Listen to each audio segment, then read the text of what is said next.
तुझा काही उपयोग होणार नाही. सावरणारा तो आहे, त्याच्या ठिकाणी आपण आपला भाव जोपासला की त्या मायेचा सगळा गावकीस काढला. म्हणून जो परमेश्वर आहे त्या परमेश्वराला शरण लावायचं, त्याच्या स्मरणात सगळं करणं हे खरं म्हणजे अभिप्रेत आहे. परमेश्वर कसा आहे? निर्गुण निराकार. आपल्याला सगळ्यांना माहिती आहे, नवीन काय सांगायचं नको, तरी सुद्धा सांगतो. निर्गुण म्हणजे ज्याच्यातून सगळे गुण निर्माण होतात असा सर्व गुण संपन्न. आणि निराकार म्हणजे ज्याच्यातून सगळे आकार निर्माण होतात तो निराकार. असा हा विश्वास जो परमेश्वर म्हणून राहिलेला आहे, सद्गुरूंनी त्याला चैतन्याचा विराट सागर असं म्हणतात. विराट सागर. या सागराला, या चैतन्याला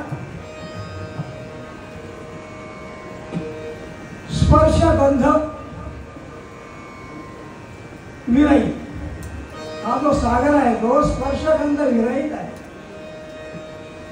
हा जो सागर म्हणजे ही जी चैतन्य शक्ती आहे ही कशी आहे? दिव्यत्वाने परिपूर्ण. एवढं दिव्यत्व तिच्याकडे भरलेलं आहे, अपरिमित. आणि म्हणून आणि त्याचा दुसरा एक गुण, दिव्यत्व त्याच्याजवळ आहे, पण त्या परमेश्वराला नाव रूप काय नाही हो. हे ज्ञानेश्वर माऊलींनी सांगितलं नाही, सांगितलं आहे.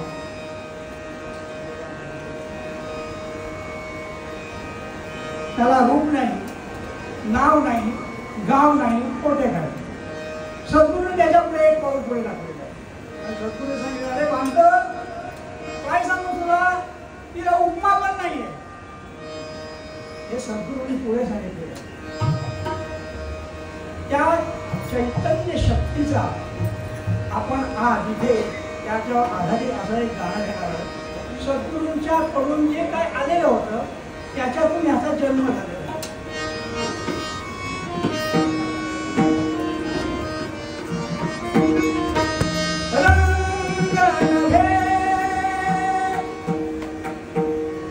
रूप नवे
माझे प्रेम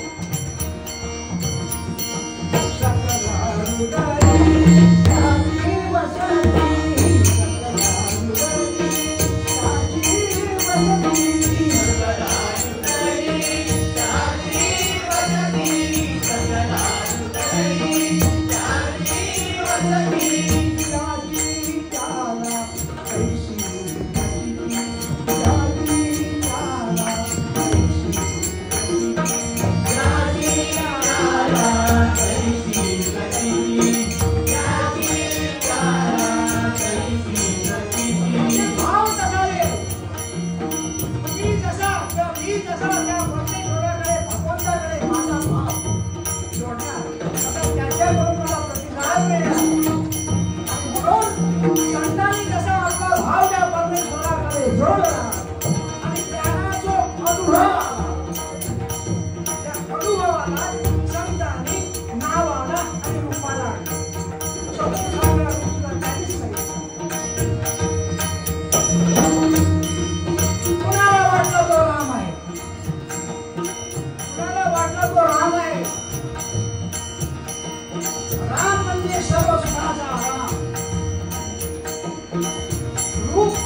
Rami